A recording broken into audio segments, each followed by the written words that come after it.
So it is interesting, especially with the whole Kawhi Leonard talks. But what we're also hearing about the Kawhi Leonard talk is their insane asking price for Kawhi Leonard. So what they're asking the Lakers for, reportedly, is Brandon Ingram, Kyle Kuzma, Josh Hart, and 2 first-round draft picks in exchange for Kawhi Leonard. Yes, that is a lot. I know the Lakers don't mind giving up Brandon Ingram. Me, myself, I'm not saying I'm not a fan. I'm not really high on Brandon Ingram. I've seen him play now. I like him. I think he's a solid player. These whole Brandon Ingram and Kevin Durant comparisons, they don't make any sense. They're just because they're both tall and lanky. That's why you compare that. Brandon Ingram, clearly not the shooter and not the scorer that Kevin Durant is. But Brandon Ingram, he is a lengthy defender. His mid-range game is good. And when he was moved to the point guard position later in the season, he looked very good and efficient as a ball handler. So maybe Brandon Ingram definitely has value for certain teams. But now that you have LeBron James there, ball handler. You have Lonzo Ball, ball handler. You have Rajon Rondo now, ball handler. Lance Stevenson, ball handler. Josh Hart, ball handler. Do you really need Brandon Ingram there? So I think he's definitely expendable. I would not mind the Lakers trading him if it does bring in a player like Kawhi Leonard. Josh Hart, he's the guy who's going to come in. He's going to be your three-point shooter on a team that is terrible at shooting threes. Josh Hart is definitely that guy who can shoot threes for you. He's just not 100% consistent when it comes to that. Now, maybe another year in the league could definitely help him out in that aspect. But I don't mind trading Josh Hart either if it's bringing you Kawhi Leonard. The 2 first-round draft picks, if you get Kawhi Leonard, those should be late-round draft picks. So I'm not too worried about trading the 2 first-rounders either. Now, what I am worried about is Kyle Kuzma. If I'm the Lakers, I do not trade Kyle Kuzma, even if it does bring me Kawhi Leonard. And I know I could differ with a lot of people here. People saying, hey, you're getting a superstar, a top 3 player in the NBA in Kawhi Leonard. Why not move Kyle Kuzma? Kyle Kuzma adds versatility. He can play the 4 for you. He can play the 3, and he provides shooting. One thing that the Lakers definitely need is shooters. They don't have a lot of them. Even if you bring in Kawhi Leonard, he can shoot. But Kyle Kuzma is still a piece that you could use. He could come off the bench for you. You could start him. He could play the 4, like I said. I like Kyle Kuzma a lot. He has that dog in him as well. I think he's going to get even better and better. I think Kuzma is somebody that you have to keep. Out of all the young guys, I will trade Lonzo before I even trade Kyle Kuzma, just simply because it's a little easier for you to grab another point guard. It's a little harder for you to grab a stretch big, essentially, who could play the 3 and the 4. And he could do everything that you want for him, especially on the offensive side of the court. I like Kyle Kuzma a lot.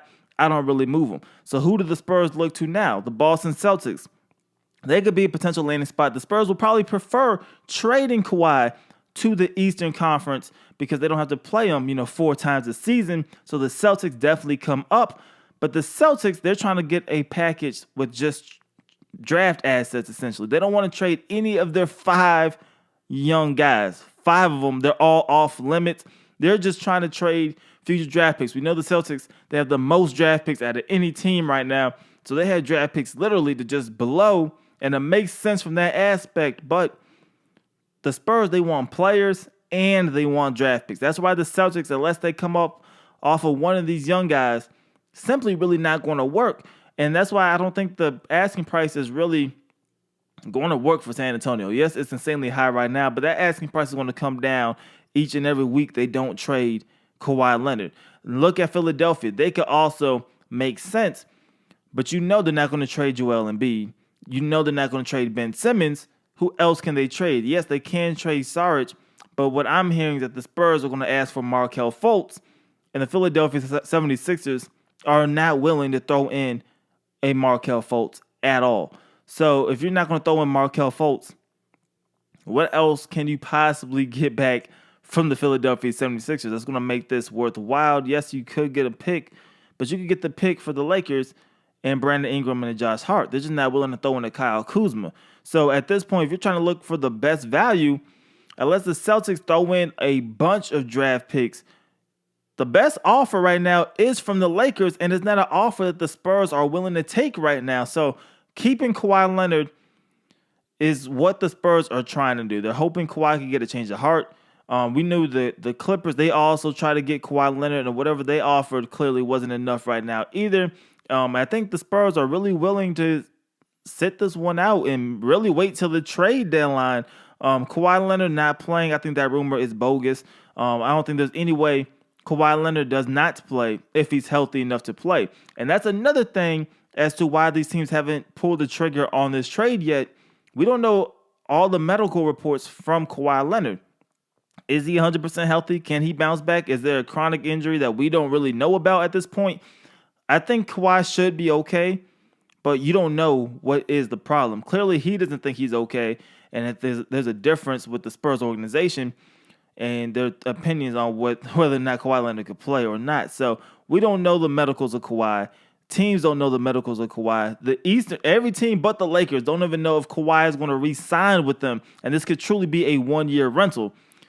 So I think what the Spurs are asking for, you could ask for it if people knew Kawhi was healthy. You could ask for it if Kawhi will re-sign with any team.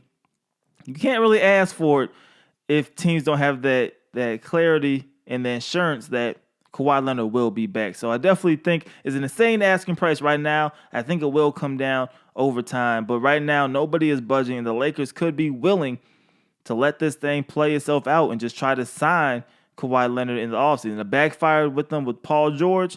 Maybe they can land Kawhi Leonard in the 2019 offseason. Now, another topic we're going to be talking about today is the Houston Rockets and what they're going to do with Clint Capella. It seems like, for whatever reason, they don't